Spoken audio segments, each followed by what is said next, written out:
Okay, getting everything set up, making sure the audio is good before I get started. And after everything sounds good on D Live, going into YouTube to make sure that that's all set up. I've got to make sure that the video is going to the proper playlist and give it a thumbnail, I guess, while I'm in here.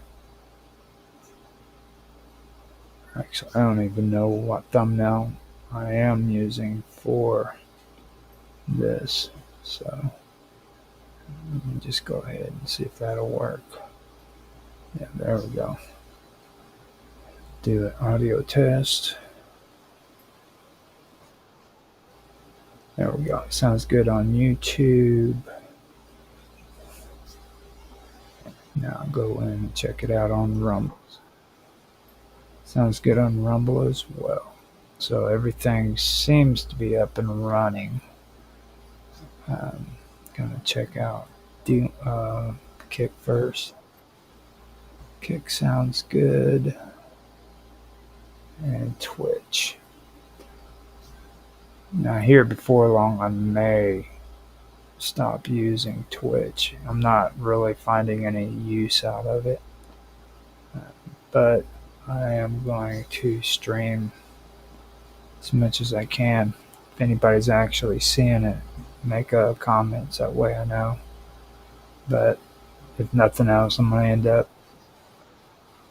end up leaving it. So it sounds good on Twitch, but here we go. Looks like we got everything up and everything is good to go. I'm going to do my countdown after I take a drink of coffee and get started with the show. All right, 3, 2, 1, now.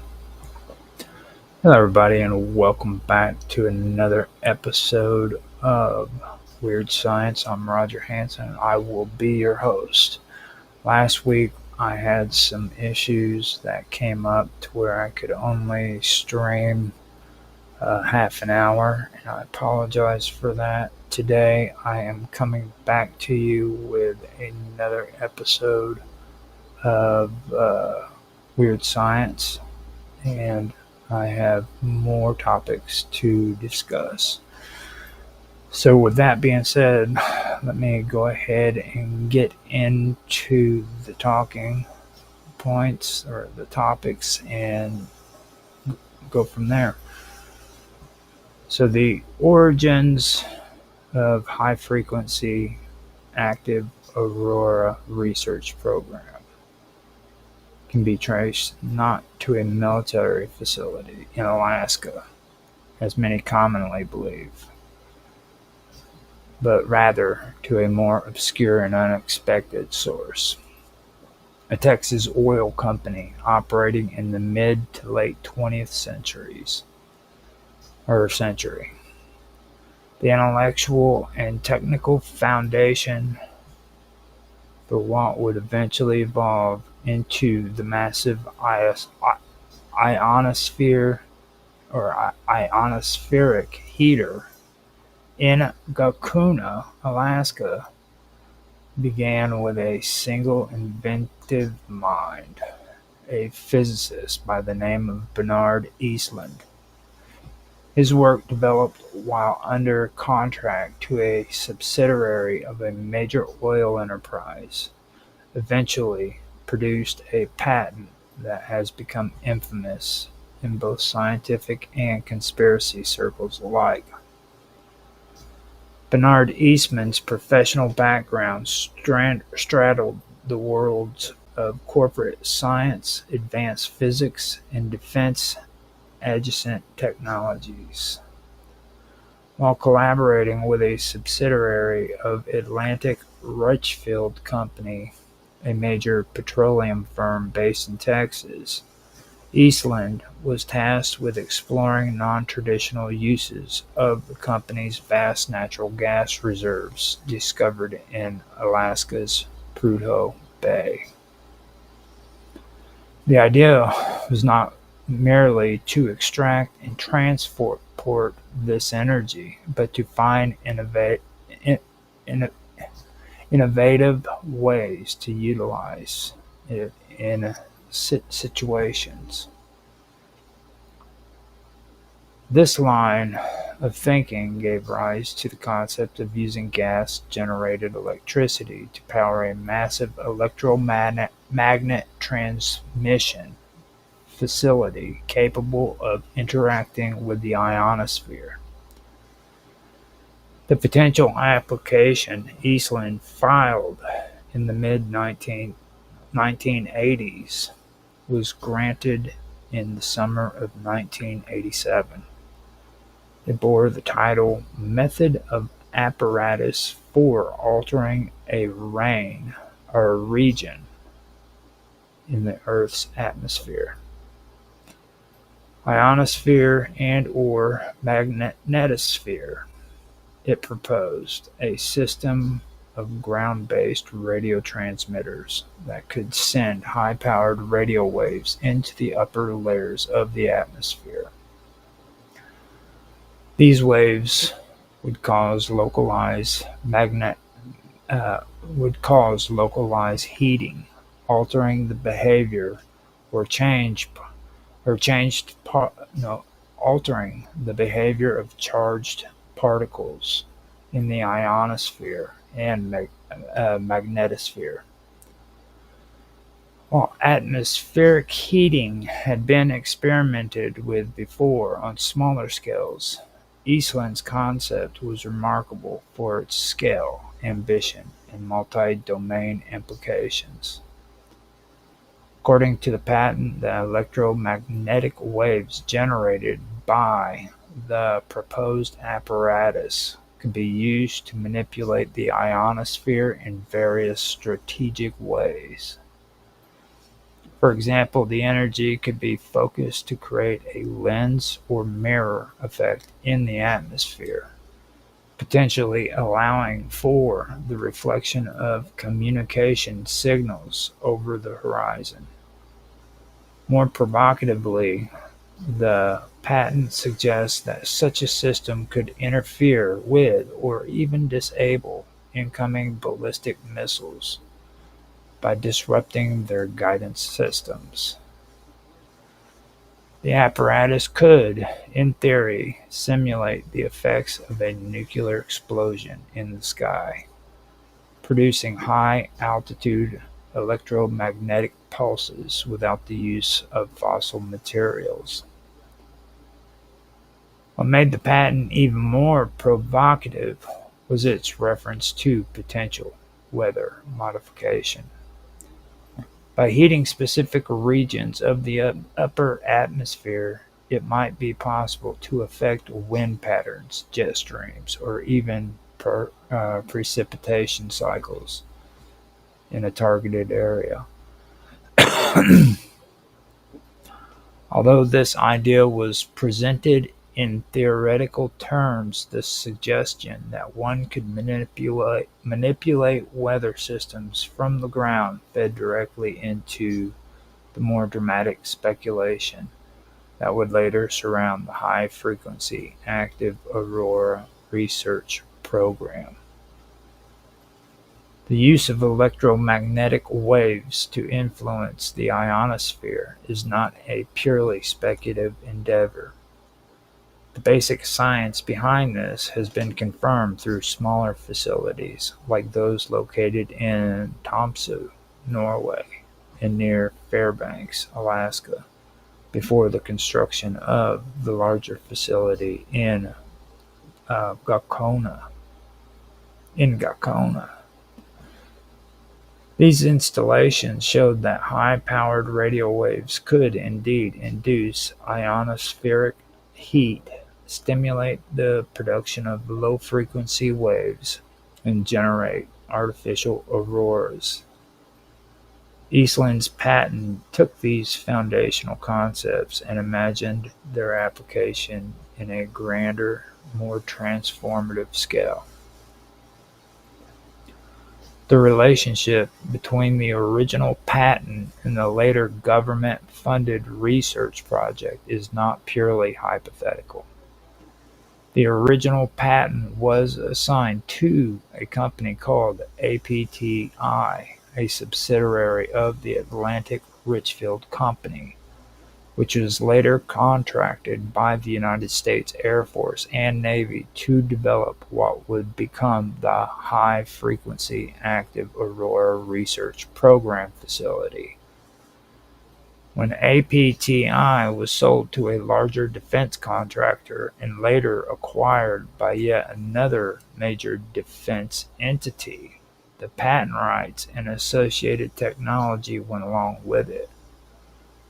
Bernard Eastland himself would later claim that the design of the facility was based on his patent, even if the full scope of his more radical ideas were never fully implemented. The site, constructed in Gakuna, Alaska, consisted of a phased array of high-frequency antennas spread over a large field. These antennas were capable of generating focused beams of radio frequency energy directed upward into the ionosphere. The purpose of these transmissions was publicly stated as scientific research to study the natural dynamics of the ionosphere and to develop advanced technologies for radio communications and surveillance.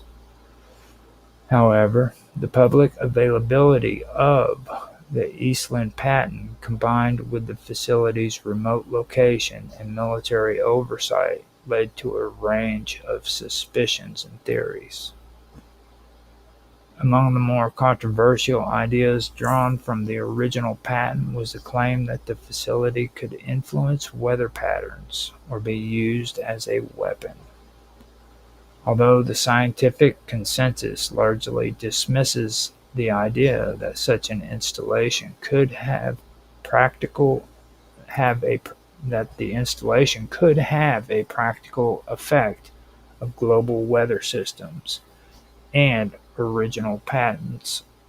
No, wait a minute. The idea that such an installation could have. Okay. Although the scientific consensus largely dismisses the idea that such an installation could have a practical effect on global weather systems, the original patent's language is sufficiently broad and suggestive to fuel ongoing speculation. The patent even alludes to the possibility of creating artificial plasma layers, redirecting particles trapped in the Van Allen belts, or disabling satellites and aircraft electronics. Concepts that sit on the edge of conventional physics, but were not excluded from the realm of possibility by the patent itself. The timing of the patent is also worth noting.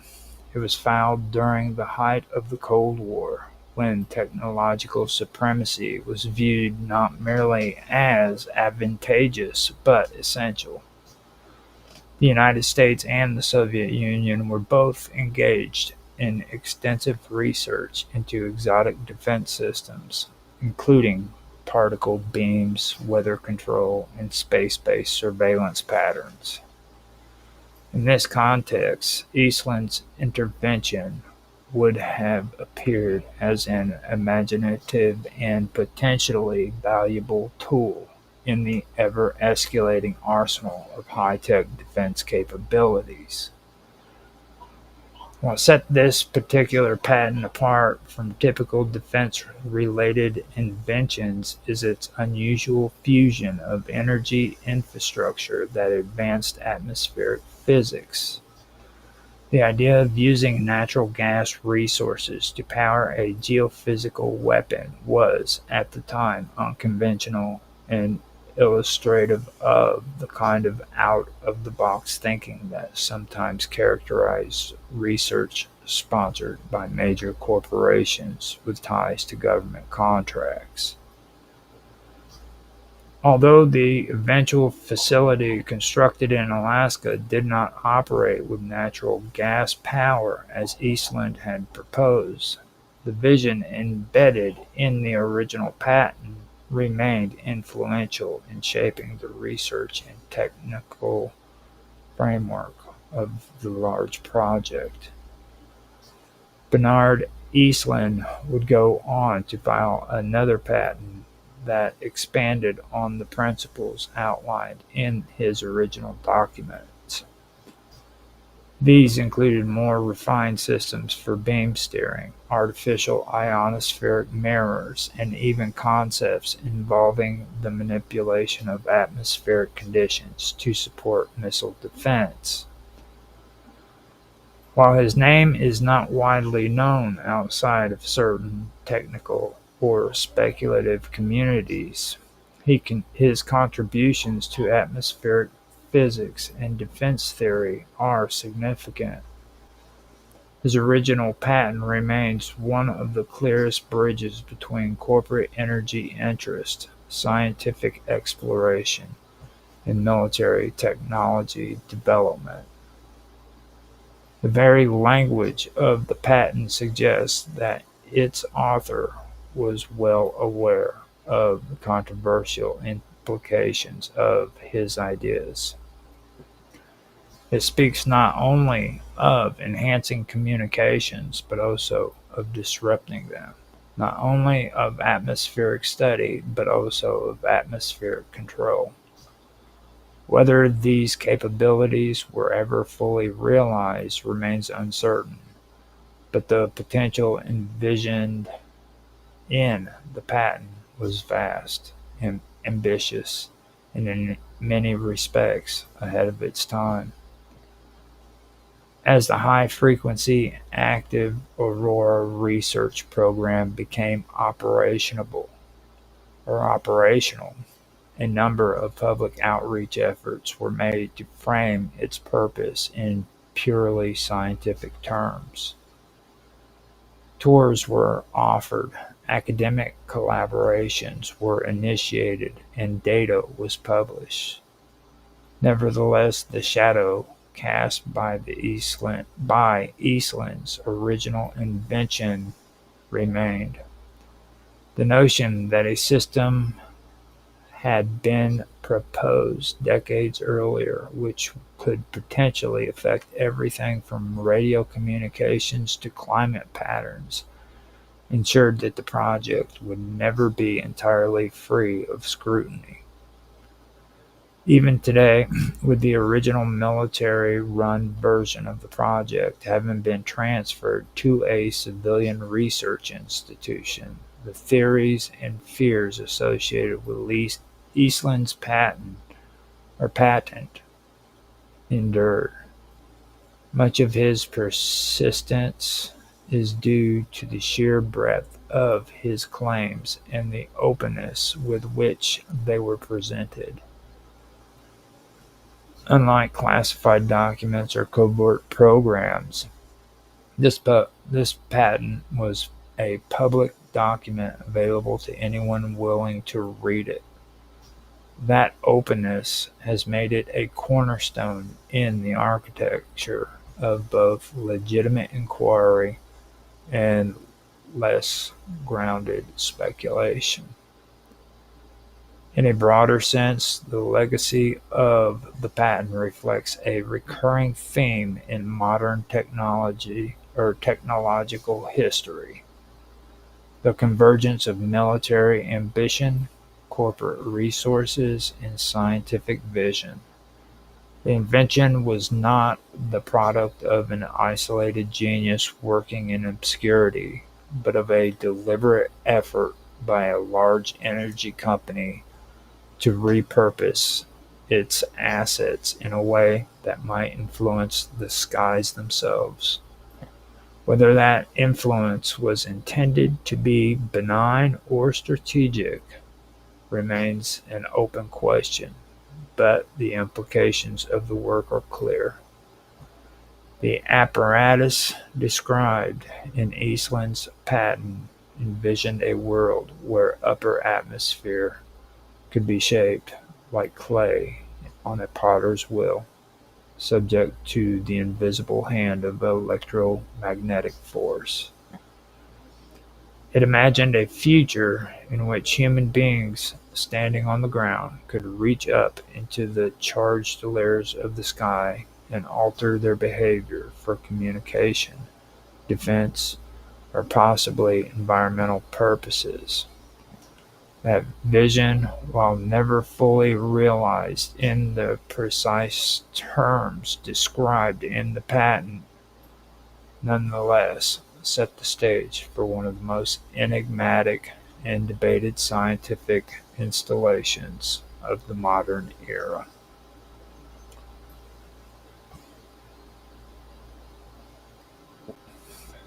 The concept of the magnetic monopole occupies a unique place in the history of science, straddling the boundaries between theoretic physics and experimental pursuit. It is, in its simplest form, a magnetic monopole is a particle or object that possesses a net magnetic charge, meaning it would act like an isolated North Pole or an isolated South Pole.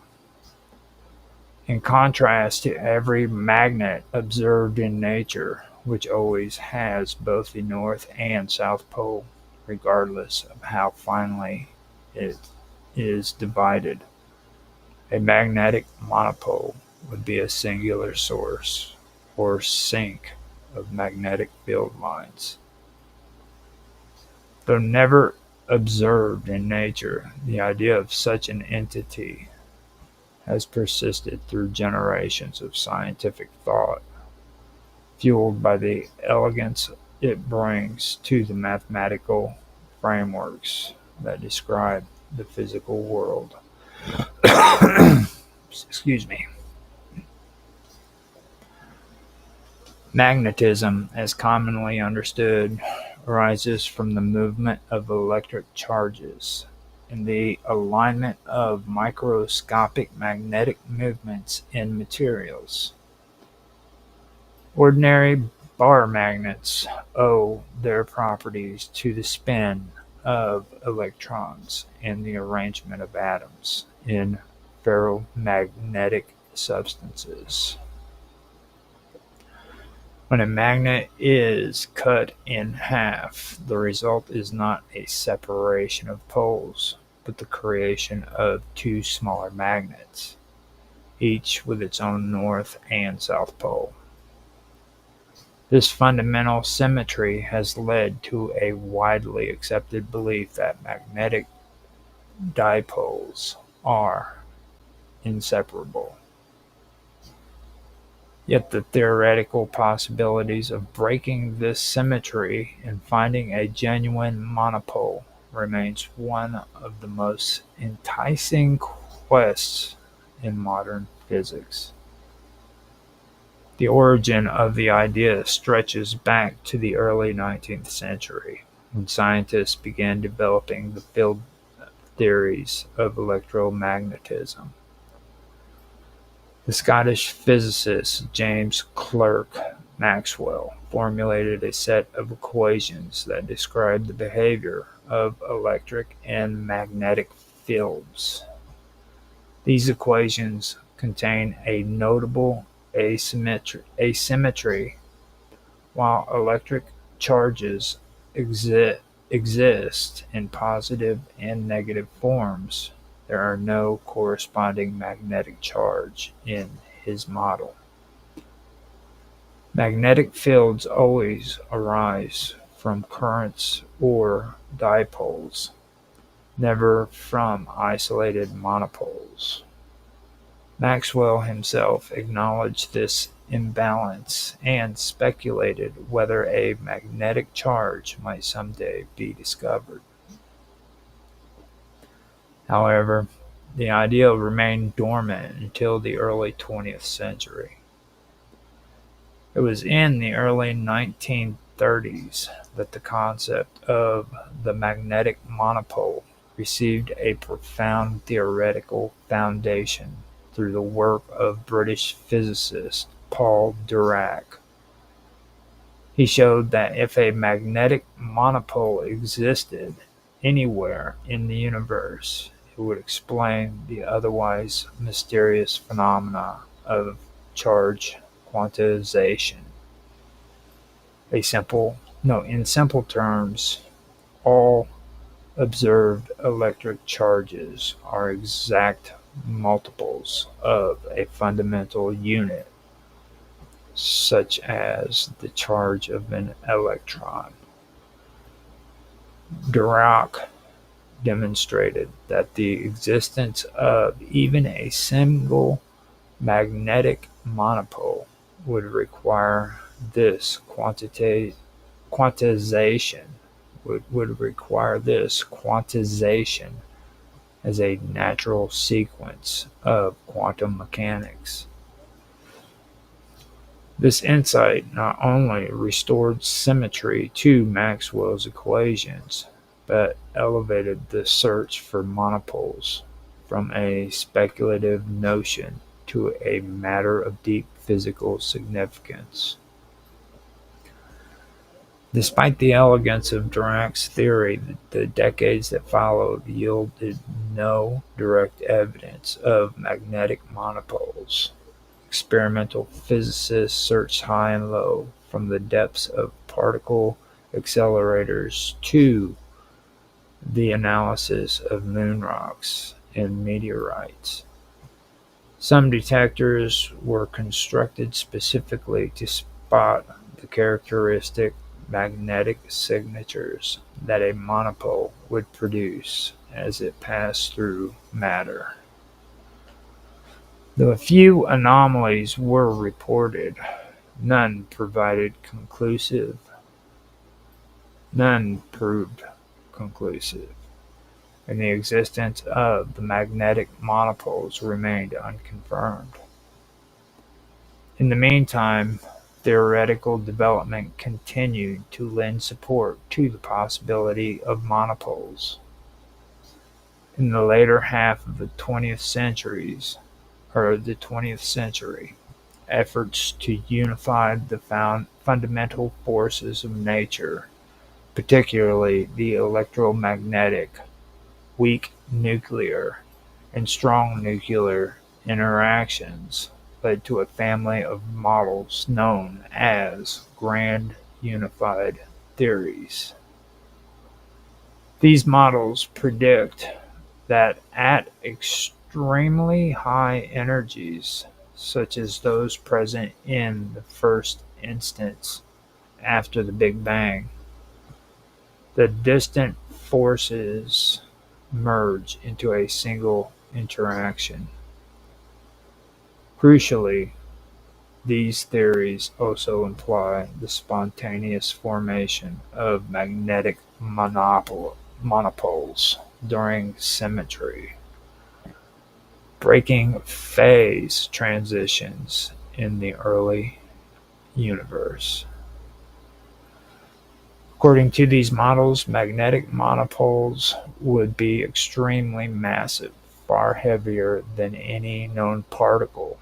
Their density should have been significant in the early universe, yet today they appear to be absent. This inconsistency is known as the monopole problem. To resolve it, cosmologists proposed the theory of cosmic inflation. In this scenario, the universe underwent an exponential expansion within a tiny fraction of a second after its birth. This inflationary burst would have diluted the density of monopoles to a level where they would be exceedingly rare today. so rare that none may exist within the observable universe. In more recent years, interests in magnetic monopoles have resurfaced in an unexpected place: condensed matter physics. In certain crystalline materials known as spin ices, researchers have observed emergent quasi-particles that behave like magnetic monopoles. These are not fundamental particles, but collective excitations of atomic spins that mimic the behavior of an isolated magnetic charge. In a spin-ice lattice, the magnetic moments of atoms arrange themselves in a frustrated geometry, where flipping one spin can result in a disturbance that propagates through the lattice as a magnetic monopole. These discoveries have provided experimental systems in which the physics of monopoles can be explored, albeit in a limited and indirect way. The study of these synthetic monopole-like objects have advanced our understanding of magnetic charge and may pave the way for new technologies. For instance, the systems that use magnetic currents rather than electric ones could benefit from the ability to manipulate isolated poles if they can be stabilized and controlled.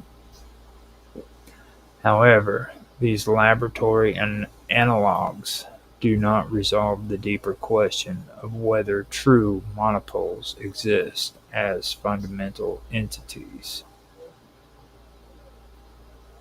One of the difficulties in detecting a magnetic monopole lies in its presumed rarity and mass. If such particles exist, they may be so massive that even the most powerful particle collider cannot produce them. They may also interact with matter in ways that are subtle or difficult to distinguish from background noise. Some experimental strategies involve placing large volumes of detector material deep underground, shielding it from cosmic rays and radiation, in the hopes that a monopole might someday pass through and leave a detectable trace. Another promising avenue is astrophysical observation. Monopoles, if they exist, may be accelerated by cosmic magnetic fields and produce unique signatures as they move through space. Efforts are underway to search for these effects using radio telescopes, neutrino observatories, and cosmic ray detectors. Yet the vastness of the cosmos and the potential scarcity of monopoles make these efforts akin to looking for a single grain of sand in the ocean. The philosophical implications of discovering a magnetic monopole are as profound as the scientific ones. Their existence would provide the missing half of the magnetic puzzle and complete the symmetry between electric and magnetic phenomena. It would validate decades of theoretical work and potentially open the door to a deeper un, no, a deeper unification of the forces of nature. It might also lead to practical applications that are difficult to predict. much as the discovery of the electron eventually gave rise to electronics, computing, and telecommunications. Moreover, the confirmation of magnetic monopoles would lend credence to the idea that the universe is governed by principles of symmetry and elegance.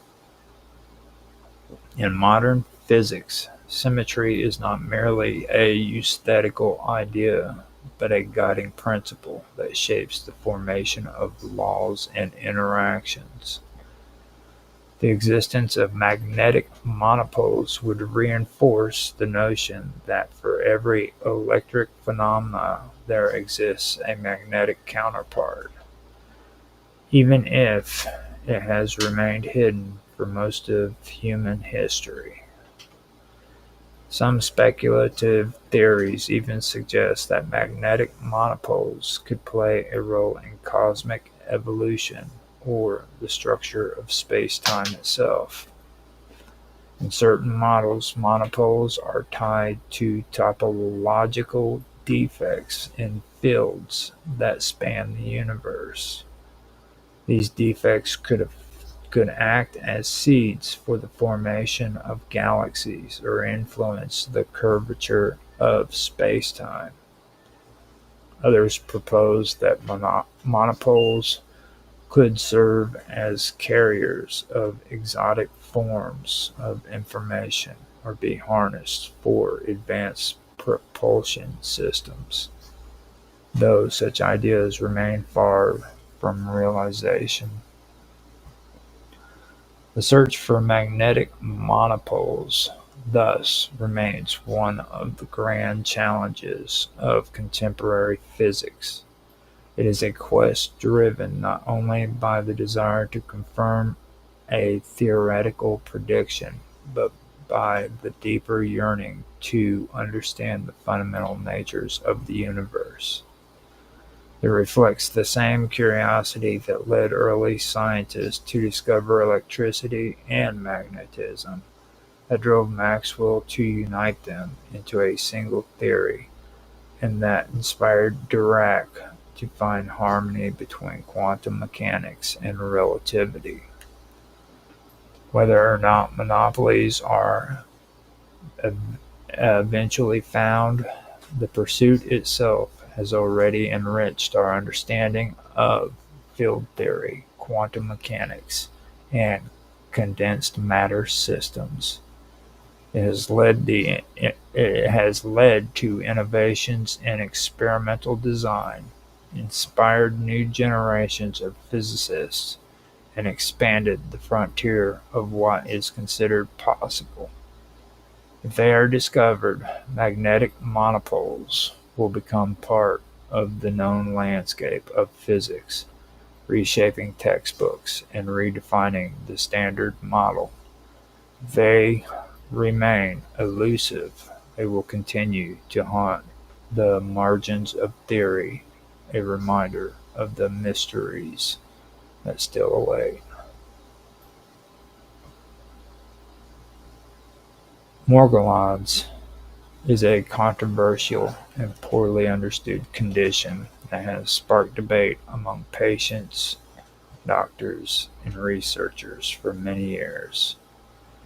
People who report having morgellons describe a range of troubling symptoms, most commonly skin lesions, sensations of crawling or stinging on or under the skin, and the appearance of unusual fibers or particles emerging from sores.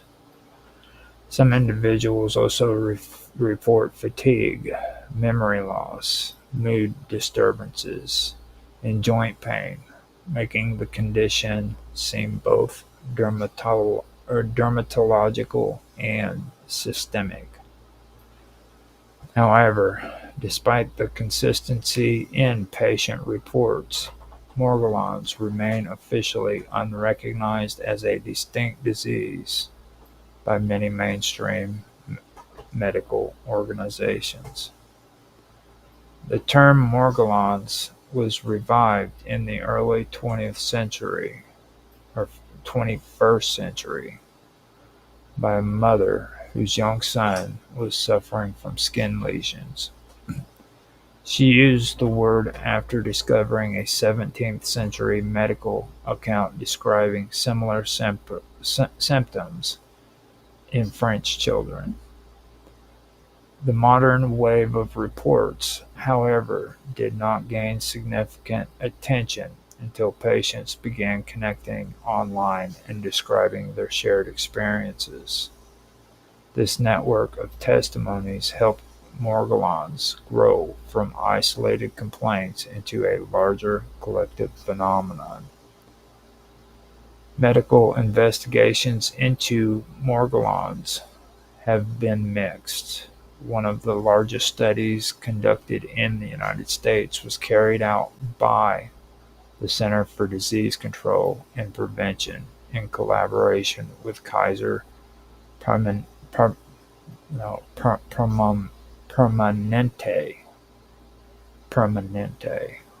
Kaiser Permanente. Published in the early 2010s, the study examined a group of patients in California who reported symptoms consistent with Morgellons. Researchers concluded that the fibers found in the lesions were mostly cotton or other commonly encountered substances. They did not find evidence of a new or infectious disease. Many of the patients studied also showed signs of psychological stress, delusional thinking, or mental illness, which led to the conclusion that Morgellons might be a manifestation of delusional parasitosis, a known psychiatric condition where individuals falsely believe they are infested with parasites. However, this conclusion has not satisfied many patients, advocates, or independent researchers. Critics argue that the study was limited in scope, failed to address many of the more complex or systemic symptoms reported, and did not adequately investigate the biochemical composition of the fibers. Some clinicians have found evidence that the fibers are not simply textile contaminants, but may contain biological materials such as keratin or collagen. Other studies have pointed to the presence of spiral-shaped bacteria similar to those that cause Lyme disease in skin samples of Morgellons patients. This has led a small group of researchers to propose that Morgellons could be a dermatological manifestation of a chronic bacterial infection. A particularly contentious aspect of the Morgellons debate is its overlap with chronic Lyme disease. Some practitioners who treat Lyme disease believe that Morgellons is a co-infection or a secondary effect caused by persistent bacteria in the body. According to this theory, the fibers seen in Morgellons are produced by the body itself in response to infection or inflammation. Others speculate that an immune system imbalance or environmental exposure could trigger the symptoms. While this view has not been widely accepted by mainstream medicine, it continues to drive research and treatment approaches in some alternative and integrative health communities. There is also a sociological dimension to the Morgellon phenomenon. The internet played a critical role in shaping how people understand and identify their symptoms. Online forums and support groups have provided validation and solidarity for sufferers, but they have also contributed to the rapid spread of self-diagnosis. This dynamic has made it difficult for physicians to distinguish between psychogenic or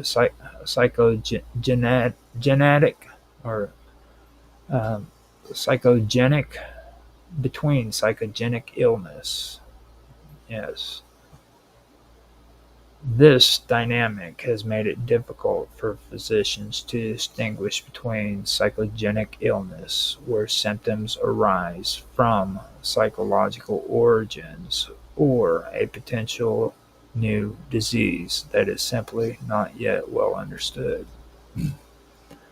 In some cases, patients have brought extensive documentation to their doctors, including photographs, videos, and even physical samples of the fibers. When their concerns are dismissed, frustration and distrust can grow, leading patients to seek care outside conventional systems. Another layer of controversy surrounds the suggestion that Morgellons may be linked to exposure to unknown environmental agents, nanomaterials, or bioengineering substances.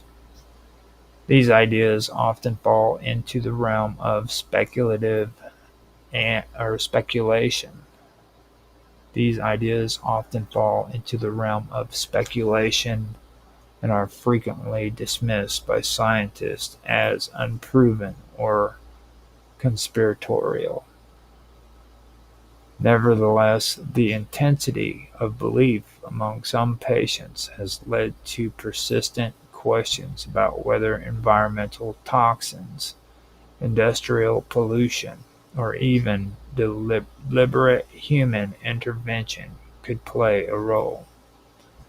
These theories have not been confirmed, but they illustrate the deep anxiety and uncertainty that many sufferers experience when searching for answers. The challenge of Morgellons lies in its intersection of multiple disciplines.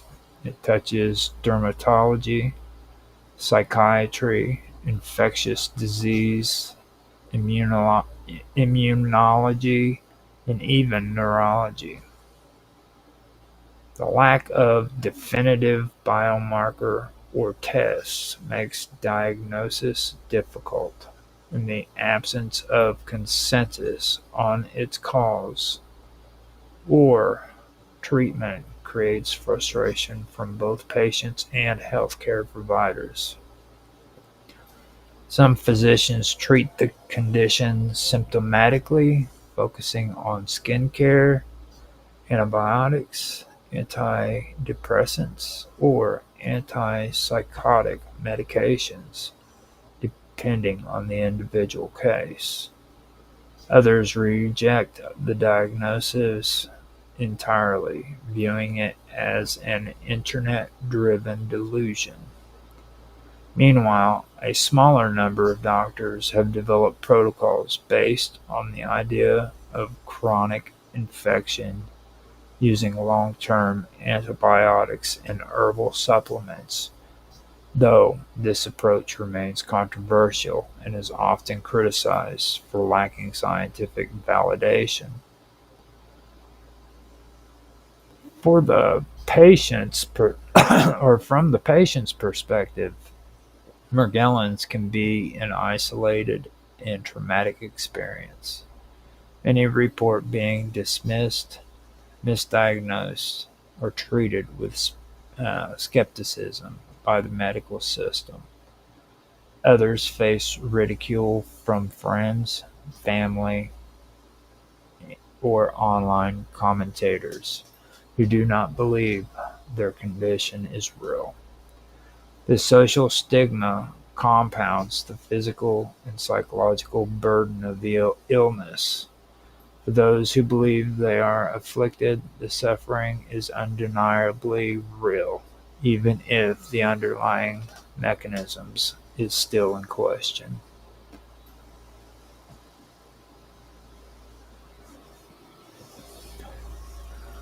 The God helmet is a controversial and fascinating device developed to explore the relationship between brain activity and religious or mystical experiences. Created by Canadian neuroscientist Michael Persinger and his colleague Stanley Coren in the late 20th century, the device was designed to stimulate specified areas of the brain using weak magnetic fields. Persinger claimed that this stimulation, particularly when applied to the temporal lobes, could induce altered states of consciousness, including the sensation of a presence, profound spiritual awe, and even out-of-body experiences. The name God helmet came from media portrayals of the device, reflecting its association with experiences that users described as religious or transcendent. The helmet itself was not a complex or high-powered piece of equipment. It was essentially a modified motorcycle helmet outfitted with magnetic coils and connected to a computer that generated low-intensity electromagnetic signals. These signals were carefully patterned to mimic the natural activity of the brain's own electronic or electrical processes.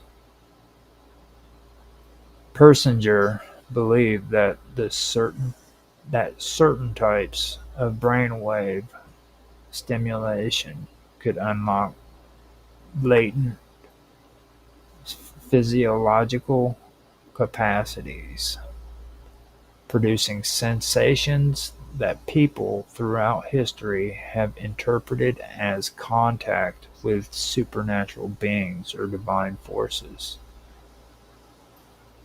Persinger's experiment involved hundreds of volunteers who wore the helmet in a quiet, darkened room while their responses were monitored.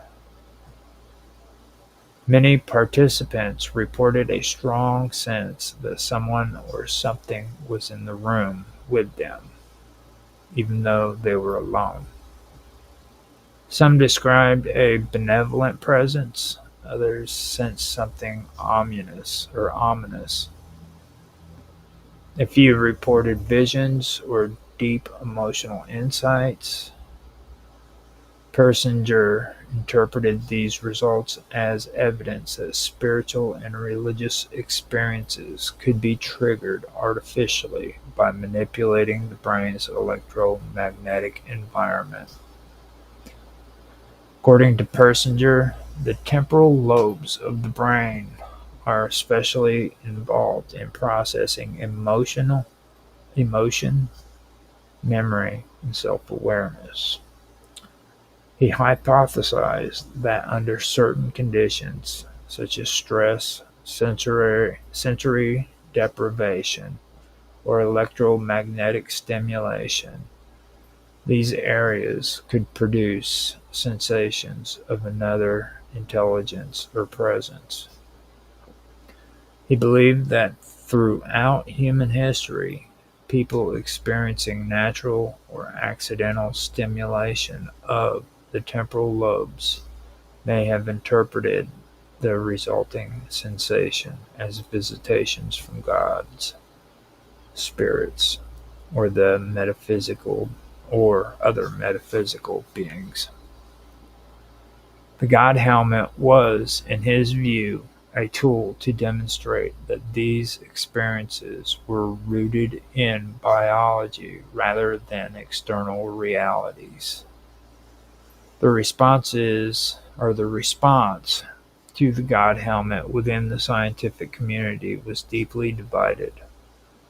Some researchers found Persinger's work intriguing and worthy of further study, especially in the context of neurotheology, the field that explores the neural basis of religious experience. Others criticized his methodology, questioning the consistency of his results or challenging the interpretation of his findings. One of the main criticisms was the difficulty in replicating the effects in other laboratories. Some experiments conducted by independent researchers failed to produce the same intensity of experiences reported in Persinger's studies, leading to speculation about whether the device truly worked as claimed or whether the effects were largely due to suggestion, expectation, or placebo. Nonetheless, the idea that religious or spiritual states could be neurologically induced was revolutionary in its implications. If divine experience could be artificially generated by stimulating the brain, it raised profound questions about the origins of belief, the authenticity of mystical encounters, and the nature of consciousness itself. For some, this was an argument in favor of materialism, that all aspects of human experience, including the most sacred, are products of brain chemistry. For others, the fact that the brain was wired to experience the divine was taken as evidence that such experiences have a genuine basis, even if they are facilitated by neural mechanisms. Persinger himself did not claim that the God helmet disproved the existence of God or the supernatural. Instead, he suggested that the human brain is a natural conduit for spiritual experience, and that understanding its workings could help explain why people from all cultures and eras report similar kinds of religious and mystical events.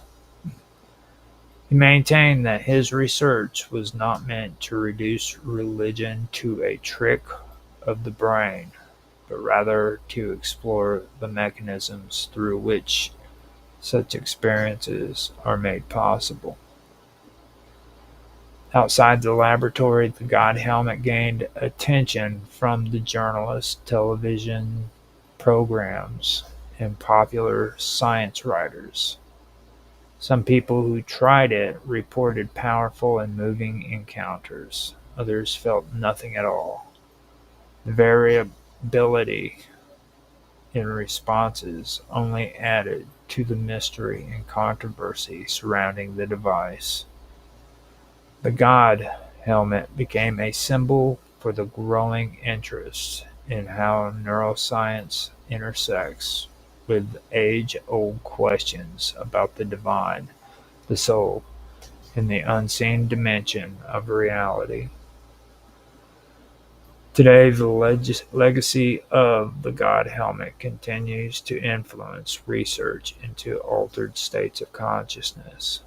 While Persinger passed away in the 2010s, his work laid the groundwork for further studies in brain stimulation, including the use of techniques like transcranial magnetic stimulation and transcranial direct current stimulation.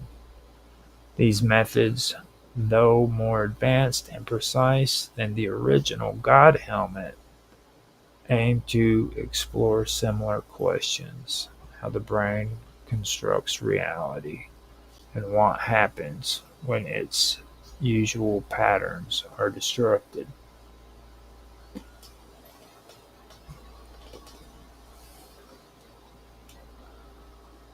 The Kardashev scale is a method of measuring a civilization's level of technological advancement based on the amount of energy it is capable of harnessing and using. It was first proposed in the mid-20th century by Soviet astronomer Nikolai Kardashev, who envisioned a framework for understanding the development of intelligent civilizations on a cosmic scale.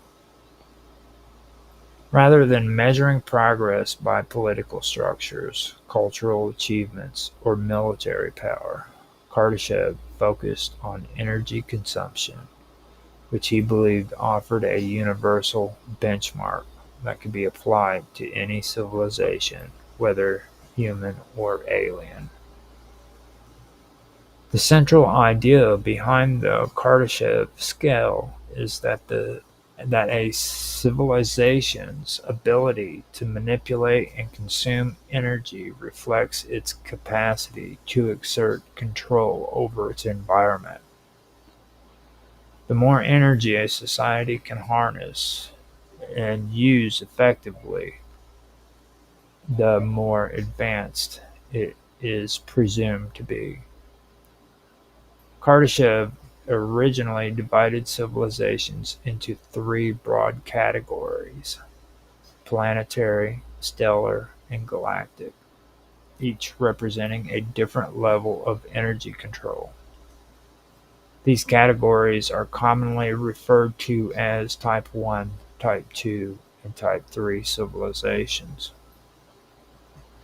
A Type 1 civilization, according to Kardashev's model, is one that can harness and use all of the energy available on its home planet. This includes not only the energy derived from fossil fuels and renewable sources such as wind and solar, but also geothermal energy, ocean currents, and the planet's total atmospheric and hydrological systems. Such a civilization would have achieved complete control over its natural environment, able to manage weather, control earthquakes, and regulate potentially and regulate ecosystems with precision. It would have eliminated energy scarcity, potentially ending poverty and resource-driven conflict. In human terms, reaching this level would mean fully exploiting the Earth's energy budget, estimated in the mid-20th century as being in the range of tens of petawatts. A Type 2 civilization is far more advanced. It is capable of harnessing the total energy output of its star, not just the energy that reaches its planet. In our case, this would mean capturing all the energy radiated by the sun. To accomplish this, a Type 2 civilization might construct vast structures in space, such as a Dyson sphere or a Dyson swarm, encircling the star and collecting its energy output directly. Such a society would have complete control over its solar system, including the ability to mine planets, redirect comets, and build megastructures on an astronomical scale. The engineering challenges involved in reaching this stage are immense, requiring materials and energy far beyond anything currently available to humanity. However, the rewards are equally immense: access to energy many orders of magnitude greater than anything. Wait. However, the rewards are equally immense: access to energy many orders of magnitude greater than anything available at the planetary level. A Type 3 civilization takes this progression to its ultimate conclusion. It is able to harness the energy of an entire galaxy. This includes not only the energy from billions of stars, but also the rotational energy of galactic structures, the gravitational potential of black holes, and possibly even dark matter and dark energy, if such forms of energy can be utilized. A Type 3 civilization would likely be capable of traveling between star systems at will, altering the structure of galaxies, and potentially even manipulating the fabric of space-time.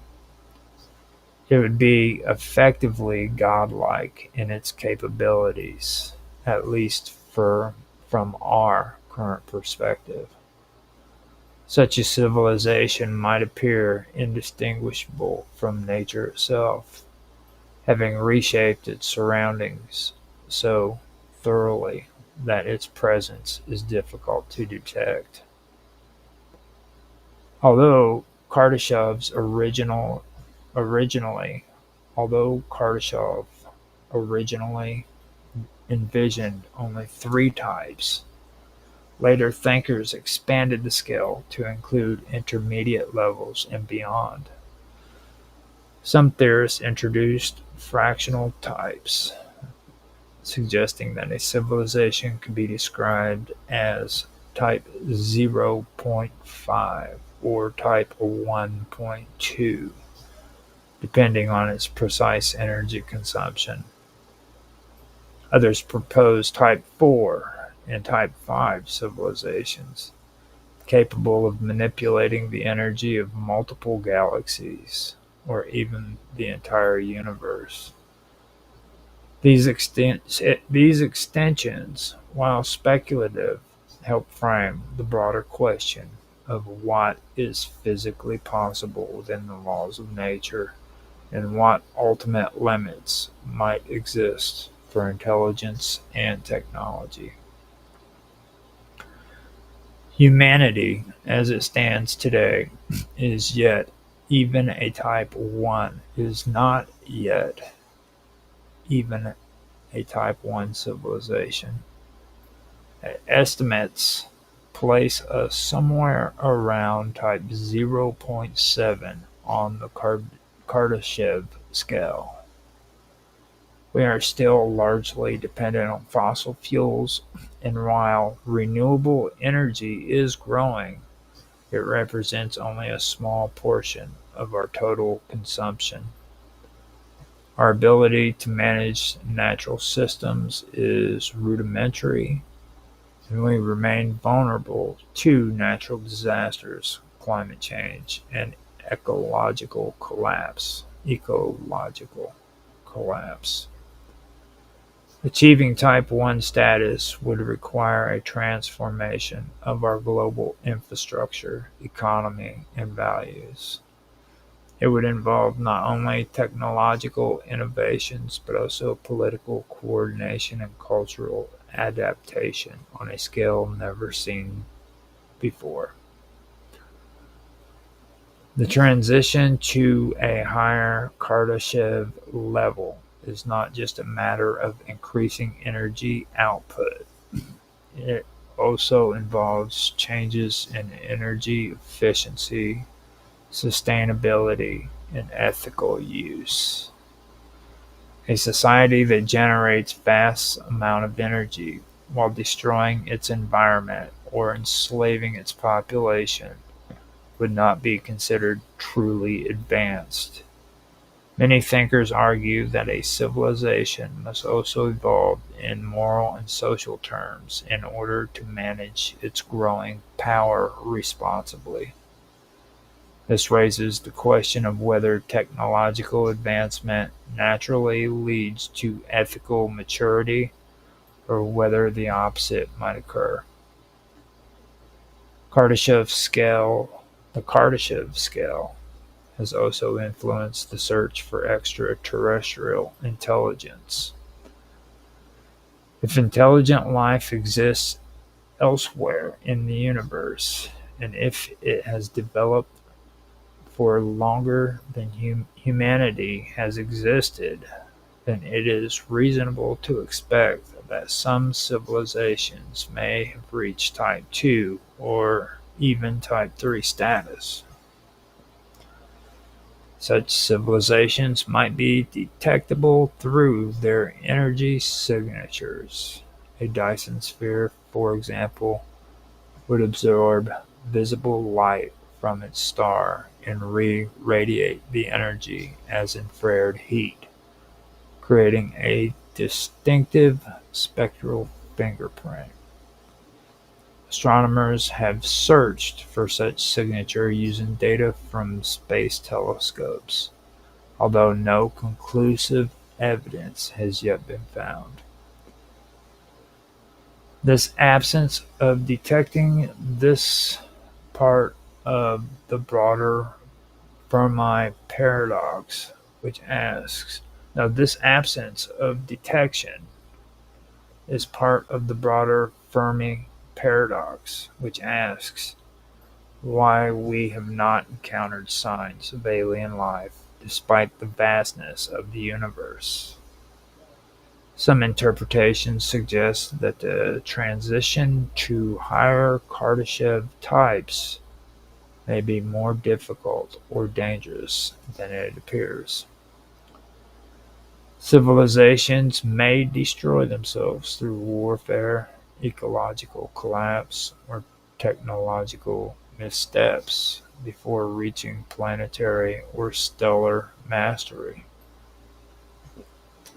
Alternatively, advanced civilizations might become so efficient or so contained that they leave very few detectable traces. They may retreat into their virtual realities, live in megastructures that are perfectly energy balanced, or operate on principles entirely beyond our current understandings. Critics of the Kardashev scale argue that it is overly simplistic. Energy consumption, they note, may not be the best or only measure of advancement. A truly advanced civilization might use less energy rather than more, having perfected efficiency in eliminating waste. Such a society might exist in harmony with its environment, using subtle technologies to achieve its goals with minimal disruptions. Furthermore, the scale does not account for developments in biology, information theory, or consciousness. A civilization might be incredibly advanced in these domains while consuming relatively modest amounts of energy. Despite these critiques, the Kardashev scale remains a powerful tool for thinking about the future. It provides a cosmic perspective, helping to situate humanity within the broader arc of possible development. Challenges us to consider what lies ahead, what obstacles must be overcome, and come, and what responsibilities come with greater power. It also invites philosophical reflection on the nature of intelligence, the meaning of progress, and the destiny of conscious beings in a vast and mysterious universe. Some futurists link the Kardashev scale to a specific technological milestone. For example, achieving Type 1 status might involve the global fusion energy. Type 2 might require interplanetary colonization, solar-scale construction projects, and artificial intelligence capable of managing complex systems at astronomical scales. Type 3 might involve interstellar travel, the engineering of entire star systems, and the manipulation of exotic forms of matter and energy. Others propose that the scale could be multidimensional, with different axes representing not just energy, but also information processing, consciousness development, and ethical sophistication. This multidimensional approach would allow for a richer understanding of what it means to be advanced, recognizing that different civilizations may evolve along different paths, depending on their environment, history, and priorities. In recent decades, the Kardashev scale has also inspired speculative fiction and popular science. Writers and thinkers have imagined what it would be like to live in a Type 2 civilization, with humans harvesting the power of the sun through space-based solar arrays, terraforming other planets, and coexisting with intelligent machines. Still more ambitious stories depict Type 3 civilizations building galactic networks, exploring parallel universes, or achieving forms of immortality and transcendence. These visions, while fictional, help explore implications of real scientific ideas and offer a way to engage the public in thinking about the long-term art in about no, these visions, while fictional, help explore the implications of real scientific ideas and offer a way to engage the public in thinking about the long-term future. Importantly, the Kardashev scale reminds us that humanity is still at the beginning of its journey. Our technological achievements are impressive, but they are dwarfed by what may be possible. The challenges we face, climate instability, energy transition, resource management, are not just problems to be solved. They are steps on a staircase that leads to higher order of existence. Whether we ascend or fall depends on our choices, our vision, and our willingness to think beyond the immediate and the familiar. The scale also encourages humility. It, con- it in contemplating civilizations capable of manipulating stars or galaxies, we are forced to reckon with the limits of our knowledge in the scale of the cosmos. We must admit that we do not yet understand the full range of what life and intelligence can become. This awareness can be sobering, but it can also be inspiring. It suggests that the future is not closed, that the boundaries of possibilities have not been reached, and that the universe They hold more wonders than we can currently imagine. So, yeah, I thought that would actually be a lot longer than what it was. We only made it up to an hour and 19 minutes. I'm completely amazed by that. I had 5 topics set and ready to go, and we went right through each one of them in just an hour and 20 minutes. It's pretty interesting.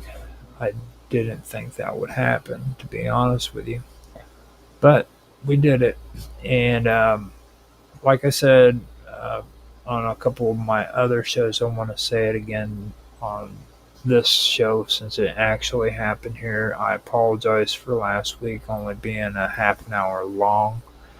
I had some issues that took place where I had run late uh, in the day, and I wasn't able to get on and do my episode on the time that was allotted to me, and I was really pressed for time. So I had to just give it a half an hour and be done with it.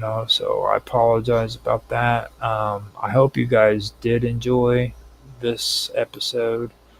If you did, please like, subscribe, share, make comments, not just in the chat, but also down in the comment section. You would be amazed how important that really is, just to reach out and give a comment to somebody that you're supporting. You don't have to give money or anything like that. Just say hello. You can make a comment about the topic or just say hello and have a conversation with them. At least with me, you can. So remember, man, leave a comment down in the comment section, and I always respond to anybody who leaves a serious comment for me. So just reach on down there and give me a comment, and I will respond to you.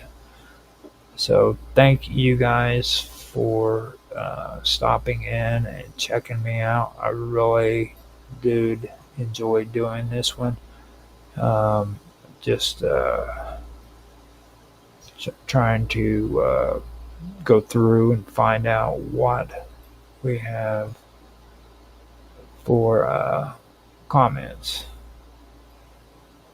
Okay, so now we have comments on Kick where it says it's not luck, it's all math and strategy. I started small and scaled up.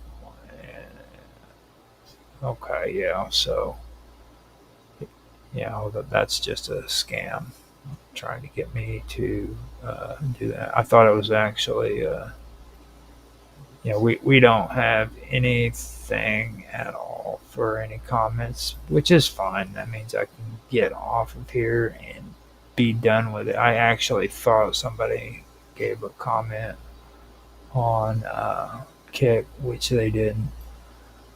So that is it. I hope you guys enjoyed. If you did, but I think I've already given that spill. You can find me on Kick, Rumble, Twitch, DLive, and YouTube. As on Rumble and on YouTube, I am at the Wonderful World of Weirdness, and on YouTube, I am at the Wonderful World of Weirdness, as well as Strange Stories, which you can find also on YouTube. On Rumble, it's just the Wonderful World of Weirdness. On DLive and on Kick, I am Roger _ Hanson. You can find me there as that. And on Twitch, I am Infamous 1969. Now I am the Wonderful World of Weirdness at the Wonderful World of Weirdness on YouTube. So, with that being said, I guess I can close this out and be done with it. I hope you guys have a good day, good morning, afternoon, whatever time of day it is, and I will talk to you later. Bye.